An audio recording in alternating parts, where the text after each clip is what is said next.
Hi, Shelley. Welcome to the NTM Growth Marketing Podcast. It's an honor to be speaking with you today. It's an honor to be here. Thank you for having me. So, Shelley, like we said before the podcast, UNICEF is a household name. I think most people have admired it for years. I'd love to know, how did you get in the door with UNICEF? What inspired you to go and work there? Well, my I worked at YNR forever, about 28 years, and I was always involved in all of our nonprofit work, all the ad council work. It was my passion, Mhm. and the CEO of our company was also passionate about changing the world and making it a better place. So in about 2016, we started a nonprofit practice within YNR to really help nonprofits think about their organizations as companies, as for-profit businesses, Mhm. because quite frankly, what we offer, a lot of you mentioned Patagonia before, organizations like that for a new generation are more likely to attract supporters who want to change the world around climate than giving money to an Mhm. organization like UNICEF or Greenpeace. So we had to say, look, we are a brand. That's where our strength lies. And how do we educate this Mhm. audience about the importance of building their brand and actually think about their results as driving profitable business results? It's a mind shift. Um, and we did that from 2018 to 2016, at a time where we had an election where we thought nonprofits would be likely struggling to get their endowments. 2 years later, the chief marketing officer of UNICEF left. My CEO, David Sable, was on their board, and he said, "Hey, how would you like to help them out?" Like, hey, that's a dream. And after working there in a helping out capacity, I was given the opportunity to join full time. And 5 years later, I've never been happier, prouder, more equipped for a role than I am right now. And given the state of the world for children, I'm even more passionate about our Mhm. mission. What are you most proud of with your work? Um, I would say when we came in, we did a brand study and we showed the board, we showed the executive office at the time that we had a brand that was fatiguing. Mhm. We were a very trusted brand. People were familiar with us, but that familiarity was completely connected to trick or treating with a little orange box. So we needed to do something really significant to, reignite the power of the UNICEF brand. And working with data analytics, incredibly brilliant group within UNICEF, an executive leadership team that was all in, and most importantly, a board that had some really um, famous marketers, if you would, saying, no, we got to do this. We've got to do this now. And we've got to invest in it. We've got to believe in it. We have to lean into it. And we did. And we came up with a positioning at the end of 2018. And just in a nutshell, we said, listen, UNICEF is a bunch of badass do-gooders.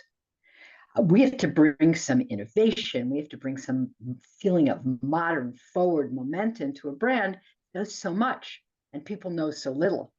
And what makes us so different from so many other humanitarian organizations is the sheer scale and the people who work in the most dangerous places on earth. It's like Mother Teresa meets Raiders of the Lost Ark.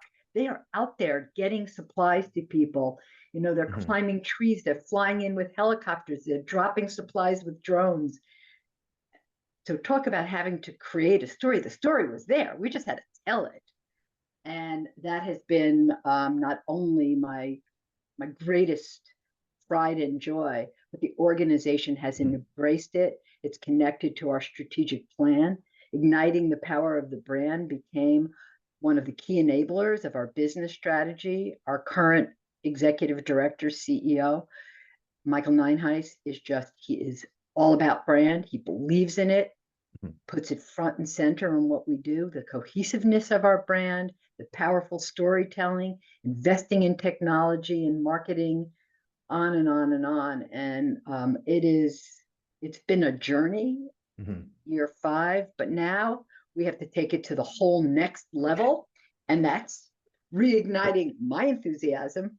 Yeah, I'd love to hear a little bit more about that in the role of innovation and marketing. So, can you talk maybe a little bit more macro on innovation and marketing? And I'd love to hear any examples you can share at UNICEF, because I'm hearing what might have been hard in that transformation was not only a nonprofit organization that might resist marketing.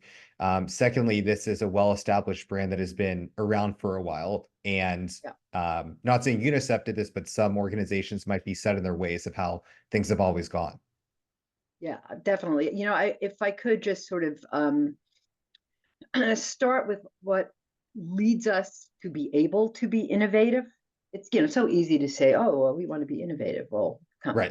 could you imagine interviewing a CMO who doesn't want to be innovative? That would be pretty scary. We have 3 core values, and this is all pretty recent. So, number 1, everything we do is through the lens of children and their rights. Now, Mhm. children's rights in this country is a whole other meaning that one has to be very delicate. Everything we do is a delicate balance. Number 2 is the power of we, right? So changing the world takes all of us, corporate partners, major donors, innovation. But the Mhm. key one is, and this is really, I think, pretty impressive, big thinking, bold action. That is one of our 3 core values. So what does that mean? It means that that the world requires big, bold solutions, making it part of our culture and giving people the latitude to fail. Mhm. How do you get innovation? It's not, a bunch of really smart tech guys coming up with AI. Okay, I got it. Everybody wants to do something with AI.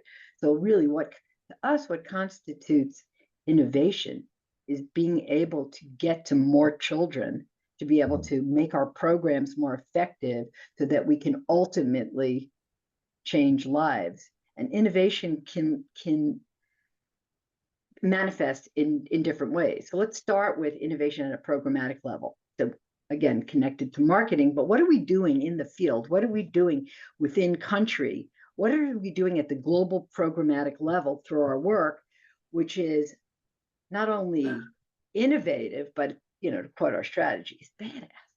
And that's where you see things like, how do we improve girls' access to education in a world where in Afghanistan, in 5th grade, they can't go to school anymore? What is the innovation that's going to allow those girls to continue to get an education? How do we use digital technology, digital learning?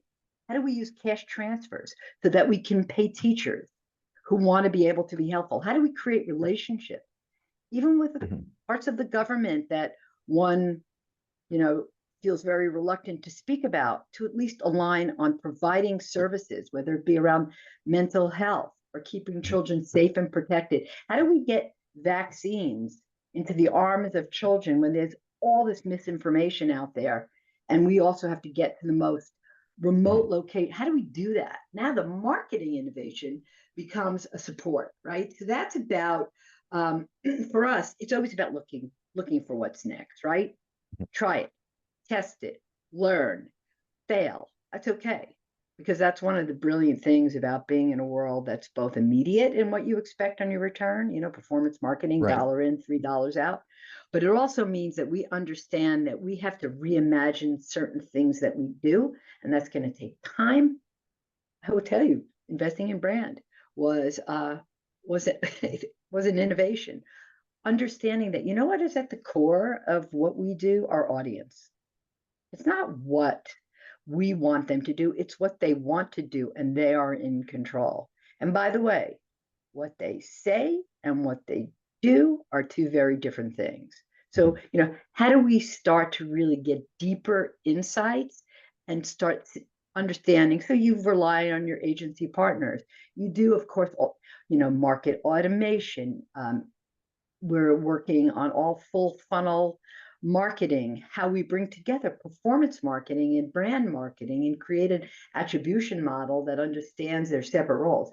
That may not sound so innovative, but in the world Can you actually fundraise. expand upon that? As I'd love to hear how you connect brand to data attribution with performance marketing, as that's a struggle I always come across of, Yeah.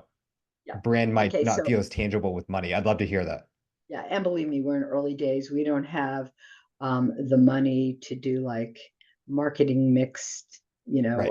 um, or some of the big agencies, can really give you a use case. But we are working with an attribution model um, that is doable. So in our case, when we go to market Mhm. during an emergency or doing end of year fundraising, let's focus on end of year fundraising. We know who's going to donate to us, and we know we have to make a return on that investment.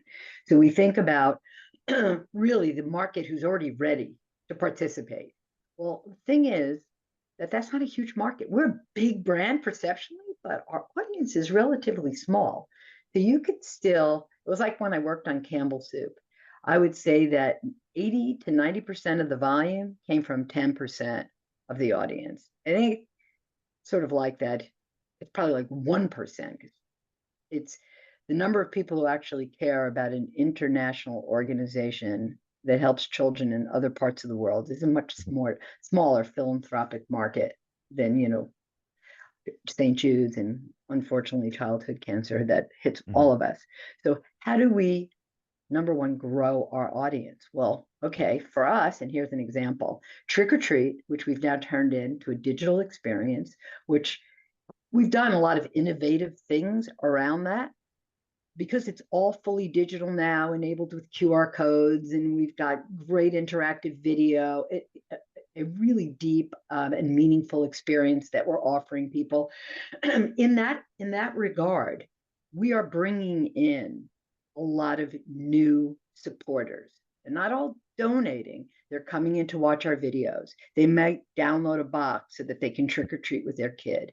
They're doing things because we're giving them something to do, and there's some sort of latent love of UNICEF. It's like that box is gone from schools. Oh, but it's so nice to have it back.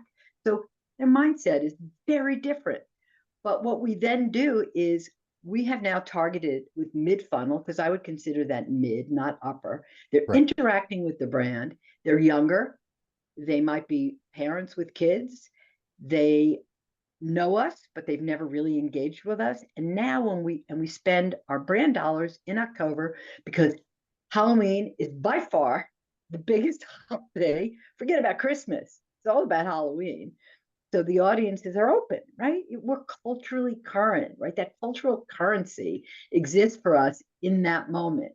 Now we get into November and we begin to sort of move into a more serious brand message Mhm. about the need to help these children. Again, not Is that asking for your money. bottom of funnel? Yeah, that's still mid funnel because that's still Okay, mid brand funnel. dollars. So Okay. that's mid funnel. We are talking to a cause marketing audiences that are interested in cause led issues, Mhm. audiences that are interested in international issues, audiences that are interested in children, audiences that are interested in climate change and health. So it's not just this everybody audience. It's an audience that are lookalikes to the kind of people who donate to us. But the Mhm. message to them is educating them. Because again, they are slightly familiar. So we want to make them more familiar. And we see the more familiar you become with us, and we have this from Harris poll data, the more likely you are to consider. Mhm. So that's a real metric. Now we can retarget those people during the month of December, and we can show that X amount of dollars came through new audiences. And so Mhm. we're making some suppositions that where they came from based on how we can track their journey. Was it either through an evergreen brand campaign or it was through a trick or treat effort? And we could attribute, let's say, X amount of dollars based on Mhm. audience, the audience gift size, and the fact that they had never donated to us before. So it's rough, Right. but but I think it makes the point. Uh, Especially, it makes the point. Excuse me.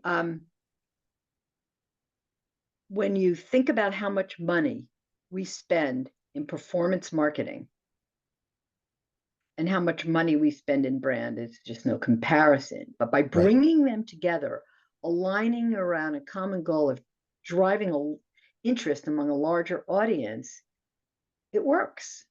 And we need to do more and more. And we're not asking them to just donate money. We're asking them based on their preferences, what they want to do. They want to learn more. Let's make it easy for them. Mhm. They want to take an advocacy, like, I want to do something about this. Give them an advocacy action they can take to change policy at the federal level, or to, hey, look what's happening now at the elections.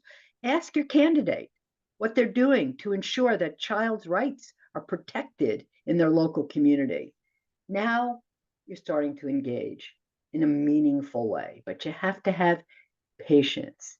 Mhm. And again, the way the world judges nonprofit, it's how much money we spend on program and what we spend on expense. And unfortunately, looking at this as an expense prevents you Right. from how much you can invest. Yet at the end of the day, if you really change that metric, we would be able to significantly expand our audience, Let's and the long-term growth of the organization would be significantly better. I'd love for our last question today to just expand upon that, as I think that was such a brilliant statement you were making, but I'll say it in my own words, but I'd love to hear you expand upon it, is why is marketing an investment, not an expense on your P&L? Well, it is an expense on our P&L for demand gen. Mhm. It has to be, because that is the way the industry defines spending. The charity navigators of the world, they look at Mhm. program. Brand is program. Brand is education. Mhm. Brand is driving advocacy, which is one of our mandates. So there is impact value. Mhm. That's what we measure, by the way. We're measuring impact. Impact can be measured purely in dollars, or it can be measured in impact, which is the effect that our programs have had on changing the lives of children. And that includes things that are not donor funded, like our Mhm. advocacy actions. So Amazing. imagine if you change policy in a country to ensure that education for girls is funded, digital literacy is in their budgets. And I've seen this. We went to Ghana and we saw how that works. It is just game changing. Education about reproductive rights for young women so that they can prevent pregnancy, giving them scholarship. We work with MSNBC and Lawrence O'Donnell, and he has done this in Malawi, with kids in needs of desks, getting kids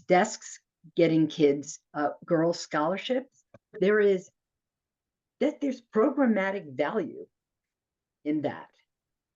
Demand gen is considered an expense, and Mhm. it's just the way the industry measures the efficacy. It's not the best way to measure the efficacy of an Right. organization. St. Jude's has to be one of the most effective organizations on the planet, and they spend. You can't turn on the TV without seeing a PSA for St. Right. Jude's. You just right. Well, guess what? They're reaching more children with cancer. So that's a good example of where it needs to go, and we're a long way from there. Amazing, Shelley. So lastly, can you share any links, any information that people can follow up with just to learn more about you or UNICEF?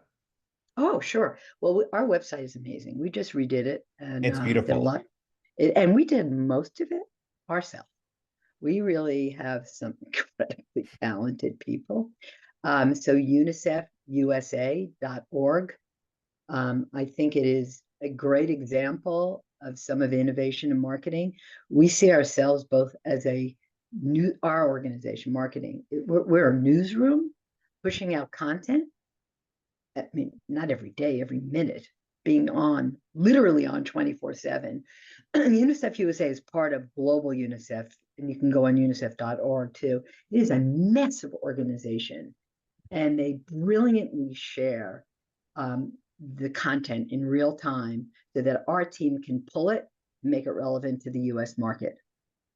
So when things are happening, Ukraine as an example, we have people who are pre-positioned, they're already there. So when something starts, we're there. And we have our team of writers, we're out there on our social channels, we're out there on our website. We have to keep it fresh. We want to keep people coming. And then on the paid side, we're amplifying, right? What people are responding to, because we see them respond to a story, we see them engaged with a story, and then we push it out on our own channels, but we also push it out on our paid channels. And our PR team is out there pitching the stories in real time, and it all aligns. So it's in the air, it's in the culture, it's relevant. We have really smart spokespeople who have something to add to the narrative. So press wants to talk to them, and then we push it out to our supporters, and we give them an action to take. So, and then we see what we did right and what we did wrong. And believe me, we do a lot right, but we learn every day from what we could have done better the next time. We've had quite the lesson since October 7th, because we live in a world where just the horror around what Hamas did in Israel, but then the horror, what's happening in Gaza, and you have an American public deeply divided, and we're back to mission. Our mission is to save the lives of every child. That's our mission. Your personal opinion, that's our mission. And we're there. We have people on the ground in Afghanistan, in Gaza, in Ukraine, and you're getting this information from them in real time, and it is our responsibility to our supporters to make sure they have that information and that we give them something to do. Perfect. Well, Shelley, I so appreciate this conversation. Your enthusiasm for UNICEF is amazing. And just thank you for your time today. Oh, well, thank you, Andrew. And to your listeners, we need your support. So UNICEFUSA.org. Thank you. Thank you, Shelley.